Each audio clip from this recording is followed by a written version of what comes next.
اعوذ باللہ من الشیطان الرجیم، بسم اللہ الرحمن الرحیم۔ رب اشرح لی صدری ویسر لی امری واحلل عقدۃ من لسانی یفقہوا قولی۔ سورۃ الشعراء میں موسیٰ علیہ السلام کا واقعہ ہم پڑھ رہے تھے۔ حضرت موسیٰ علیہ السلام کو بنی اسرائیل کو لے کر راتوں رات نکل جانے کا حکم دے دیا گیا، اور فرعون ان کا پیچھا کرنے کے لیے تمام شہروں سے لوگوں کو بلا کر انہیں بنی اسرائیل پر حملہ کرنے کے لیے تیار کرتا ہے۔ ہر کارے تمام شہروں میں فرعون نے بھیجے، بنی اسرائیل کے بارے میں پھر جیسے بات کرتا ہے ان سے، انہیں تیار کرنے کے لیے کہ بنی اسرائیل پر حملہ کرنے کے لیے جائیں۔ وہ ہم نے پچھلی کلاس میں جیسے پڑھا تھا، ان سے کہتا ہے اِنَّ هَؤُلَاءِ لَشِرْذِمَةٌ قَلِيلُونَ، یہ لوگ تو بس تھوڑی سی جماعت ہیں اور ایک کمزور سی جماعت، وَإِنَّهُمْ لَنَا لَغَائِظُونَ، اور بے شک وہ ہمیں غصہ دلا رہے ہیں، وَإِنَّ لَجَمِيعٌ حَاذِرُونَ، اور ہم جماعت ہیں بہت تیار رہنے والے، یعنی اس وجہ سے حملہ کرنے کی ضرورت ہے۔ بتا رہا ہے کہ کس وجہ سے ہمیں ان کے پیچھے جانا چاہیے، سب کو جوش دلا رہا ہے ان کے پیچھے جانے کا۔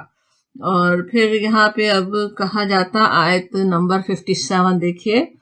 فَأَخْرَجْنَاهُمْ، ہم نے نکالا ان کو، فا سے شروع ہو رہا ہے، پس اخرجنا نکالا ہم نے، من جنات اور باغات سے، وعیون، عیون عین کی جمع، عین چشمہ، عیون چشموں سے، ان کے چشموں سے ہم نے انہیں نکالا۔ اگلی آیت بھی ساتھ ہی دیکھ لیں، وَكُنُوزٍ وَمَقَامٍ کریم، کنوز جو ہے کنز کی جمع، کنز کہتے ہیں خزانے کو، بکثرت جمع کیا ہوا مال، سونا چاندی جو جمع شدہ ہو، کسی نے اس کو چھپا ہوا خزانہ بھی کہا۔ کنوز اس کی جمع کہ خزانوں سے، ان کے گھروں میں کیسے کیسے خزانے بھرے ہوئے ہوں گے، کیا کچھ ہوگا، وہاں سے ہم نے نکالا فرمایا جاتا۔ وہ مقام کریم، اور کریم جیسے بہت ہی نفیس، بہت بہترین، بڑے عزت والے بنے ہوئے تھے، ان کا دنیا میں بڑا اسٹیٹس تھا۔ وہ مقام کریم اور مقام نفیس سے ہم نے انہیں نکالا۔ اب یہاں پہ الفاظ پہ غور کیجئے، بات شروع کس طرح ہو رہی ہے، فَأَخْرَجْنَاهُمْ، ہم نے نکالا ان کو، نا کا لفظ آ رہا ہے نا اس میں، تو اللہ کی قدرت کیسے کام کرتی ہے۔ وہ جو اپنی دانست میں بنی اسرائیل کو سزا دینے بلکہ ان کا خاتمہ کرنے کے لیے نکلے تھے، خود نکل رہے تھے، ایک دوسرے کو وہ نکال رہے تھے، نکالے جا رہے تھے، لیکن اللہ تعالیٰ اصل میں انہیں ان کے انجام تک پہنچا رہا تھا۔ ہم نے انہیں نکالا کہا جاتا، اللہ کی قدر کام کر رہی تھی، ہم نے انہیں وہاں سے نکالا، ان کے جنات سے، ان کے خزانوں سے،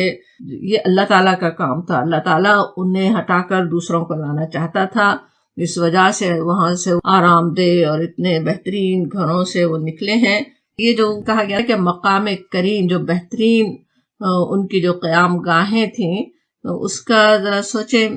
اپنے زمانے کی کیسی وہ زبردست قوم تھی، ان کے اعلیٰ طبقے کا تو کیا حال ہوگا۔ وہ سب اس نے جو پیغام بھیجے تھے مختلف شہروں میں بلانے کے لیے، وہاں کے جو گورنر مقرر کیے ہوں گے ان کے پاس ہی تو گئے ہوں گے نا۔ وہ سب جو اپنی اپنی جگہ بڑے ایلیٹ اپنے اپنے شہروں کے تھے، محلات ان کے بنے ہوئے، باغات کیسے کیسے انہوں نے بنائے ہوئے ہوں گے، ان کی تعمیرات پر آج تک بھی دنیا حیران ہے کہ کس طرح سے انہوں نے ایسے احرام مصر بنائے، تو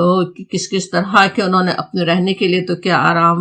گاہیں انہوں نے بنائی ہوئی تھی، عیش گاہیں جیسے انہیں کہا جاتا، عیش کرنے کی جگہ تھی۔ وہاں سے نکالنے والا جیسے فرعون تھا، لیکن اللہ تعالیٰ نے نکالا ان کا خاتمہ کرنے کے لیے۔ اور پھر کہا جاتا کذالک، اس طرح کیا ہم نے۔ اب کذالک جو کہا جا رہا ہے وہ بڑا معنی خیز ہوتا ہے نا، کذالک اسی طرح کیا ہوا، اس طرح ہم نے ان کا خاتمہ کیا، اس طرح مجرموں کو ہم نے سزا دی، یا یہ کہ اسی طرح ہم کرتے ہیں، اللہ تعالیٰ کی سنت اس طرح کام کرتی ہے۔ کیا کیا اللہ تعالیٰ نے، وہ عورت نہ، یہاں پہ بھی نہ ہے اصل میں، ہم نے کیا، ہم نے وارث بنایا بنی اسرائیل کو، بنی اسرائیل جن کو وہ تو کس طرح لشرذمہ کہتا ہے، بہت ہی چیتھڑوں میں لپٹی ہوئی ایسی قوم، بالکل ہی جیسے نعوذ باللہ اپنے الفاظ میں دلیل قوم کہہ رہا ہو، وہ اللہ تعالیٰ انہیں وارث بنا رہا تھا، اللہ تعالیٰ نے انہیں ان کا وارث بنا دیا۔ یہ تاریخ کے واقعات، یہ قوموں کے عروج و زوال بس یوں ہی پیش نہیں آ جاتے، یہ اللہ رب العالمین العزیز الحکیم کی مشیت اور اس کا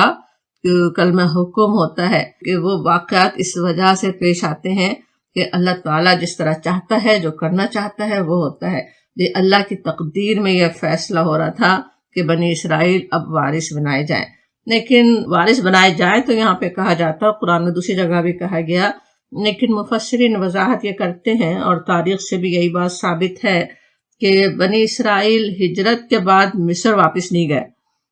وارث جو بنایا گیا مصر کا وارث نہیں بنایا گیا، جو وہ چھوڑ کر گئے تھے اپنے خزانے اور اپنے باغات، ان کا وارث اللہ تعالیٰ نے بنی اسرائیل کو اس طرح نہیں بنایا، لیکن اصل مراد یہاں پہ یہ ہے کہ اسی طرح کی نعمتیں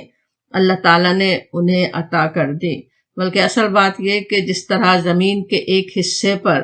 ان فرعونیوں کو اقتدار حاصل تھا، اس وقت کی وہ سپر پاور تھے، اسی طرح کا اقتدار اللہ تعالیٰ نے بنی اسرائیل کو آگے چل کر عطا کیا۔ یہی بات سورہ اعراف میں بھی کہی گئی، وہاں پہ کہا گیا وَأَوْرَثْنَا الْقَوْمَ الَّذِينَ كَانُوا يُسْتَضْعَفُونَ، کہ ہم نے بنا دیا، وارث بنا دیا اس قوم کو جو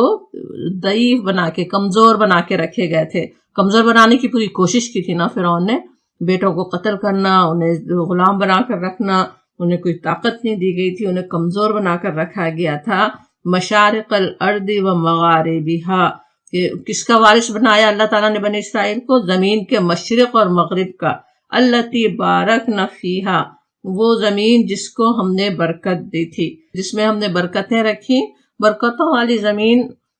قرآن میں دوسری جگہ بھی فلسطین کو کہا گیا ہے، تو اس سے مراد پھر مفسرین یہ لیتے ہیں کہ وہ بنی اسرائیل میں گئے، اور وہی تاریخ بتاتی ہے نا کہ مصر سے نکلنے کے بعد اور صحرا کا دور ختم ہونے کے بعد وہی جو برکتوں والا علاقہ، وہ فلسطین کی سرزمین، وہ زرخیز علاقہ بنی اسرائیل کے قبضے میں آیا۔ تو وہ تاریخی فیصلہ کہ وہ وارث بنائے جائیں گے، انہیں ایک وقت میں زمین میں اقتدار حاصل ہوگا، انہیں دنیا کی اللہ تعالیٰ نعمتیں عطا کرے گا، وہ اللہ تعالیٰ کی کتاب میں اس وقت ہو رہا تھا جب فرعون ان کو نکلوا رہا تھا اپنے اپنے گھروں سے۔ وہ فیصلہ اللہ تعالیٰ کی کتاب میں اس وقت ہو رہا تھا۔ حضرت سلیمان کے وقت میں ہم جانتے ہیں کس طرح بنی اسرائیل کے کس قدر طاقتور ہو چکے تھے، آگے ان کے واقعات بھی آنے ہی والے ہیں۔ ایک قوم کو جیسے گرانے اور ایک قوم کو اٹھانے کا فیصلہ جو ہو رہا ہوتا ہے، وہ کس طرح جیسے جب ظلم و فساد میں کوئی قوم حد سے گزر جائے تو اللہ تعالیٰ ان کو جیسے زمین سے پاک کرنے کا فیصلہ کر لیتا ہے، اور دوسری قوم کو موقع دینے کا جو فیصلہ کر دیا جاتا، وہ اصل میں اس وقت ہو رہا تھا کہ ان کی جگہ دوسرے لے آئے جائے۔ تو دوسروں کو موقع دیا جاتا، لیکن وہ بھی موقع کس لیے دیا جاتا ہے؟ تاکہ اب ان کا امتحان ہو، اب انہیں دیکھا جائے وہ زمین میں کیا کرتے ہیں، وہ انسانیت کے لیے فائدہ مند بنتے ہیں یا فساد کو بڑھانے والے بنتے ہیں۔ تو اس طرح سے اس وقت وہ فیصلہ ہوا، اور پھر کہا جا رہا ہے آیت 60 دیکھیے، فَأَتْبَعُوهُمْ، پس اتبعو اتباع کیا، تعقب کیا، پیچھا کیا ان کا، ہم کا اشارہ کس طرف ہے؟ بنی اسرائیل کا، بنی اسرائیل کا انہوں نے پیچھا کیا، وہاں سے نکالا تھا، فوج تیار ہو گئی اور اب وہ ان کا پیچھا کر رہے ہیں۔ فَأَتْبَعُوهُمْ مُشْرِقِينَ، مشرقین کا جو لفظ ہے مشرق سے، مشرق کہتے ہیں سورج نکلنے کے وقت کو، شرقتا سورج کا طلوع ہونا، مشرق جو سورج نکلنے کا وقت ہو یا جگہ کو بھی، مشرقین اس وقت سورج نکلنے کے وقت، یعنی صبح صبح اب وہ پیچھا کرتے ہیں ان کا۔ وہ تو راتوں رات نکلے تھے بنی اسرائیل، اور وہ تو چلتے ہوئے کہاں سے کہاں پہنچ گئے ہوں گے، اور اب یہ پیچھے یہ آ رہے ہیں۔ فلما، پس جب، ترا الجمعانی، تراآ کا لفظ رآ سے، رآ کے معنی ویسے تو دیکھنا ہوتا نا، تراآ جب ایک دوسرے کو دیکھا، لیکن اصل مطلب یہاں پہ کیا ہے؟ آمنے سامنے ہوئے ایک دوسرے کو دیکھ سک رہے ہیں۔ الجمعانی، جمعان جماعت کا تثنیہ، دو کی جمع ہوتی نا عربی میں، تو جمعان دونوں جماعتیں، دونوں گروہ بنی اسرائیل کا اور فرعون کا، آل فرعون کا، جب دونوں نے دیکھا تو وہ نظر آنے لگے، اب یہ جا رہے ہیں، نکل رہے ہیں بنی اسرائیل، اب پیچھے سے پتہ چلا کہ وہ آ رہے ہیں، تو قال اصحاب موسیٰ، کہا اصحاب موسیٰ نے، موسیٰ علیہ السلام کے ساتھیوں نے، انا، بے شک، لمدرکون، ہم تو پکڑے گئے،